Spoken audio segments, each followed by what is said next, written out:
Hello! It's time for us to announce a new video series that we're going to be doing every so often. Every so often. I'll allow Maki to do the honors of unveiling the name, because he came up with it. Welcome to the first edition of... No, I have no idea why I'm saying it that way. Welcome to the first edition of Fandom Buzz. Yes, where we buzz about our fandoms, and we get liquid buzz in the form of either caffeine or other kinds of liquid. We actually came up with the idea for this series a while ago, but it lines up in tandem with a new thing that we are getting involved with. We are partnering with Sips By.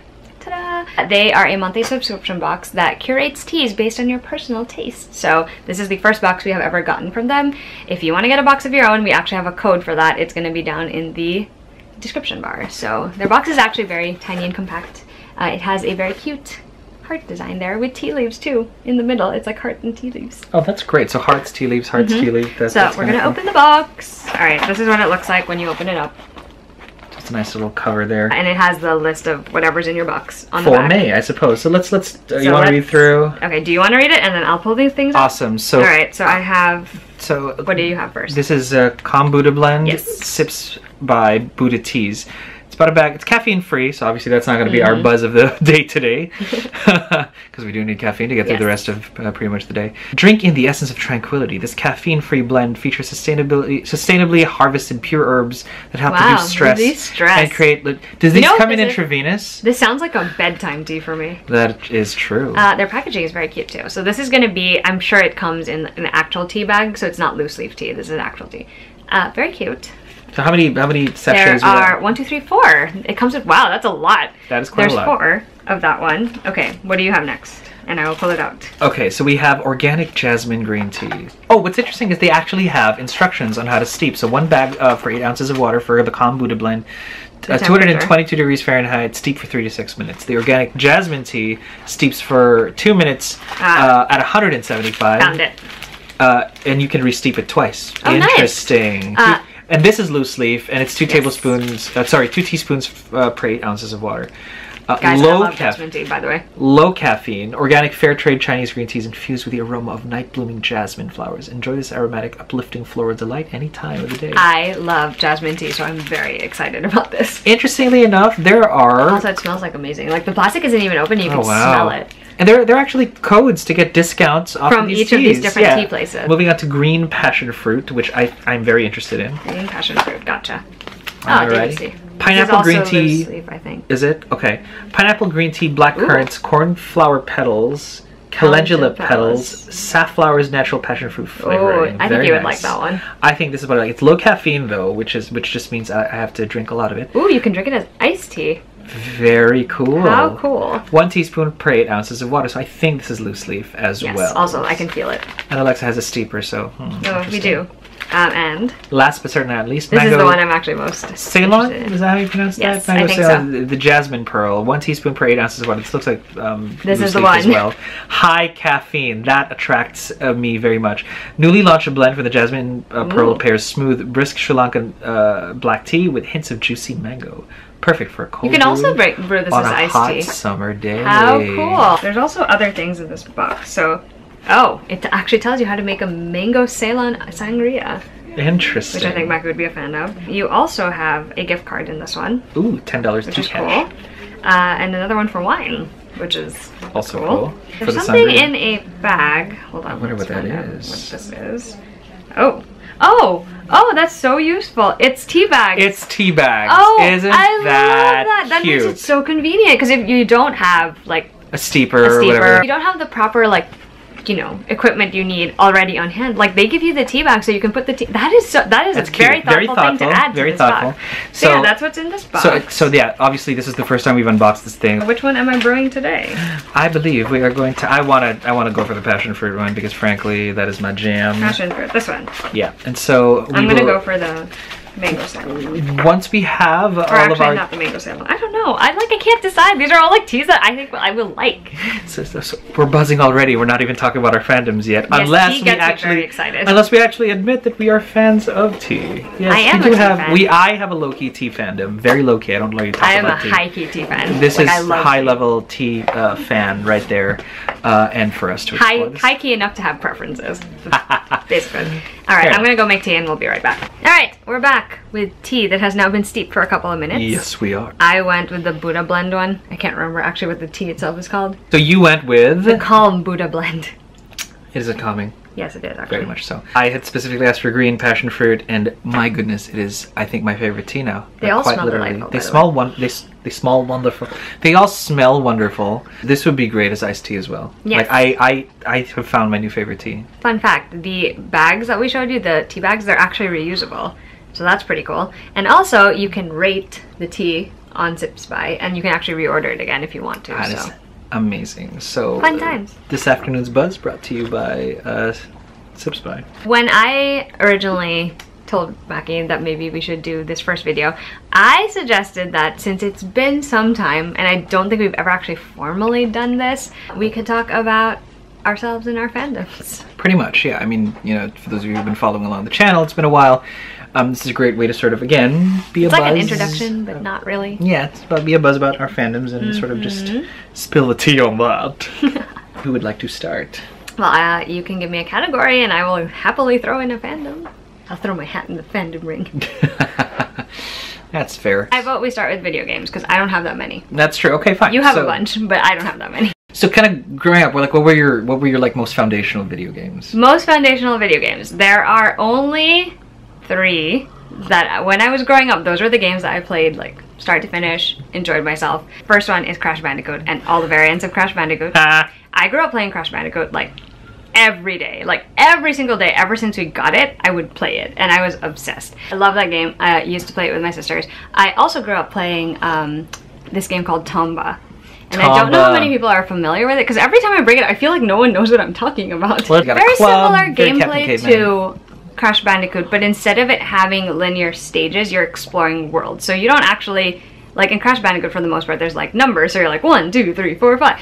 Whereas with Tomba, it's like adventure. That was the first time I think I ever got so invested in like a game where I had to figure out where I was going and complete all these side missions and keep track of it. Fair. So that was what trained my mind to do that. I would stay up until 2 a.m. trying to figure that shit out. Like, it was an like, we used to have this tiny... I actually saw a foreshadowing of this. We had this tiny TV. Like, it was a very small one, and you could technically bring it up the stairs. So what we would do is we'd hijack the TV and take it upstairs so I could play it in my bed. I mean, like... Fair enough. In which case, okay, so what was the third game?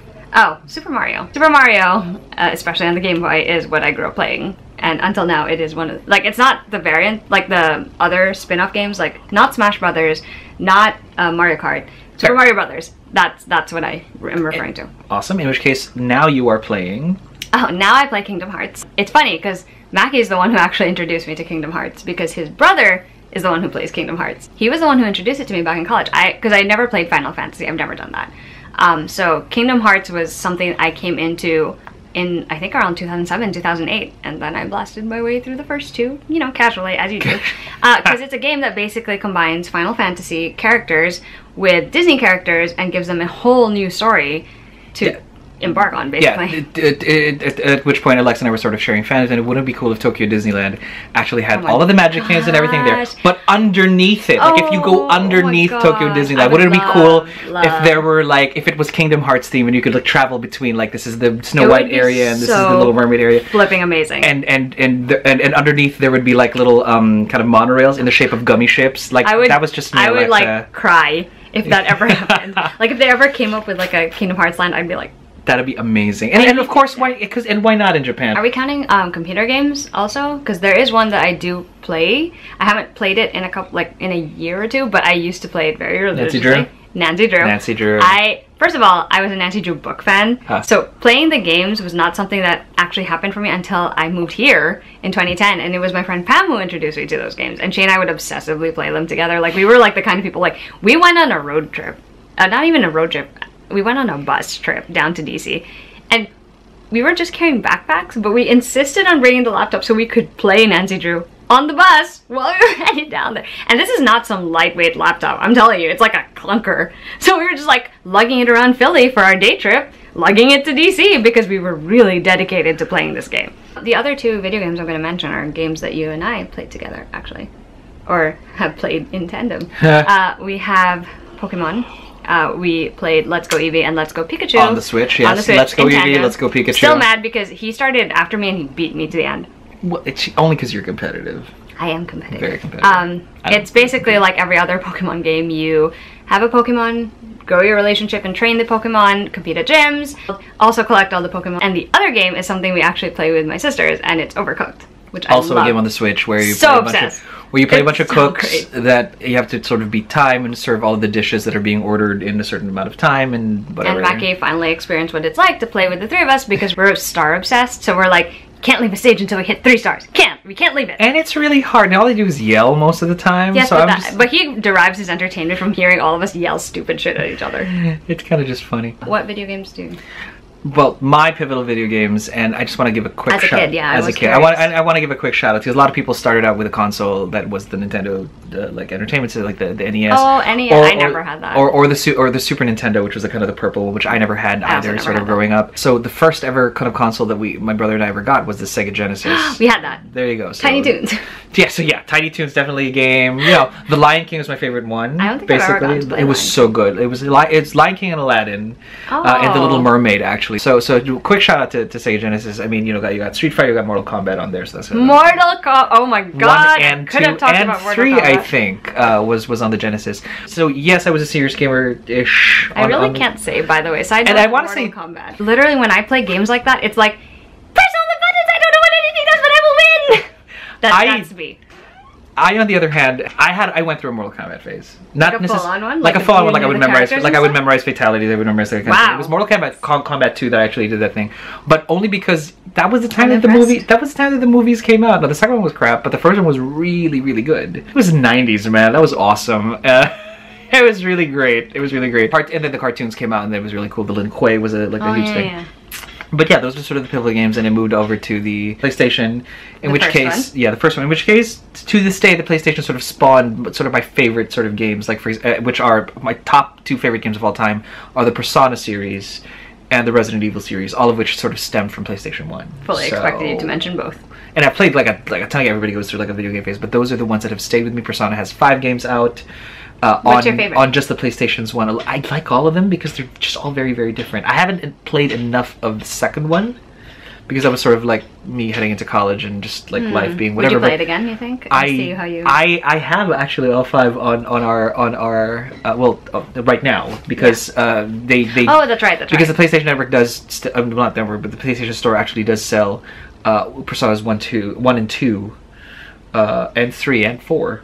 Pretty much all on like the Vita and like the PlayStation 3. Cool. Like you can still do it, so we have it in the house. Personally, I've only ever seen 3 and 5, and 5 is my favorite of those 2, just because I like the design of it and the gameplay for it. Yeah, and those are the guys, and then But I've never played it myself, mind you. And plus, again, I went through a horror phase as a kid, and so Resident Evil was just right up my alley. We had a date once where literally all I did was sit there and watch him play Resident Evil. It kind of worked for some weird reason. I think I was just fascinated watching you kill things. That's true, actually, because there's that... And like screaming whenever something would show up, because it was a huge TV.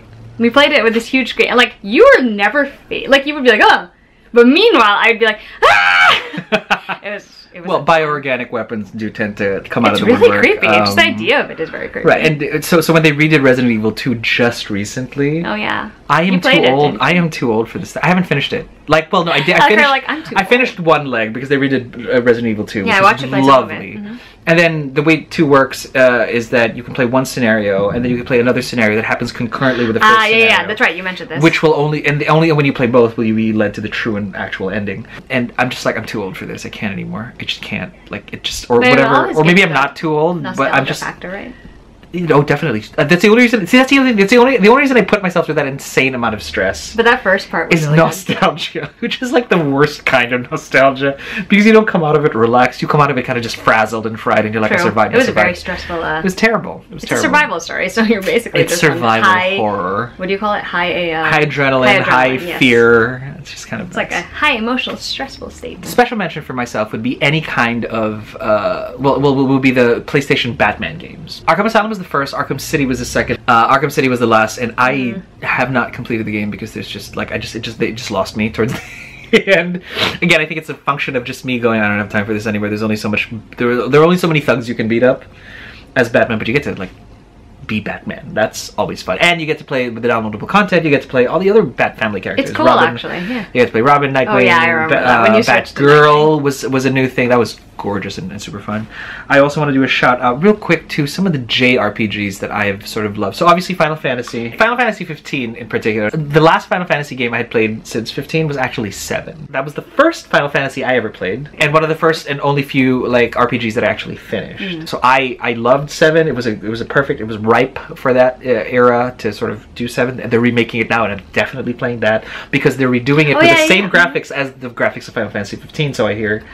And it's such a great story. That's beautiful graphics in the game. I've read about the other characters, but for me, like, I just really enjoyed the ones in 15 because their story is so, it's just so good. It's a group of friends. Me and my friends save the world. I mean, it's so who wouldn't love that? Them. And my final sort of shout out would have to go to any and every X-Men game that has ever come out. Not Marvel, mind you, but X-Men. I don't think I've ever seen an X-Men game. Again, coming full circle to my little video game kind of rant. The Sega Genesis came out with an X-Men game. The first one was pretty okay, but then X-Men Clone Wars came out, and that was spectacular. You got to play Nightcrawler and Wolverine and Cyclops and Beast and Magneto, even if you can unlock him. It was based on the Phalanx arc, where these techno-organic Borg-like things were sort of taking over the X-Men and the life in the world, and now they had to stop and kill it. The PlayStation comes out, and the XMen Legends, I want to say, no, was XMen Legends? Yeah, it sort of came out, right? Wow, which was that's a one lot. and two, which was the game engine that was used for Marvel Ultimate Alliance, which played on a lot of famous stories. And that's great, that's fun, and we played Marvel Ultimate Alliance, if you recall. We did. Yeah. But they're releasing Marvel Ultimate Alliance 3 on the Switch, which I think is just... That's going to be real fun. Gorgeous, and I think it's going to be the Infinity I was about Saga. to say, there's another game I'm going to say, like, because now that you're mentioning special mentions, I thought of a few other things. There you go. So, like, one of the games I'm going to mention is something I haven't played in years, but I used to spend hours playing it, so I'm going to have to say something about it, and that's Sims. Fair. Here's the thing about Sims. Like, I really enjoyed it. I played on the computer, but I also played it on Game Boy Color. Here's the thing about Sims, though. I was the kind of person who, like, not only did I like to use the money cheat, I also just like murdering people so they would earn more money. That so it's like, terrible. marry, murder, marry, murder. It was great. I also, right now, like the games that I enjoy playing competitively with other people, obviously are Super Mario Kart, Rainbow Road is my jam, and Super Mario Party, and also Super Smash Brothers, where Mackie pretty much just beats the shit out of all of us while playing fucking Kirby. It's really irritating. Like, you do not understand. My favorite thing, though, I'm not even that good. My favorite thing, though, about Super Smash Brothers on the Switch is that Alucard from Castlevania actually appears as like a helping ally, hand basically. for And one of the Belmonts. I love him. And then the new thing is that it's going to be the character from Persona. Persona 5, yeah. So which is hinting that maybe Persona is coming to the Switch, which I need so bad. But I also wanted to mention a game that you and I played together. We used to play it in tandem, and Mel and I also used to play it. I'm pretty sure you and I used to play it too. The Justice League game. Do you remember this? That was a Sega.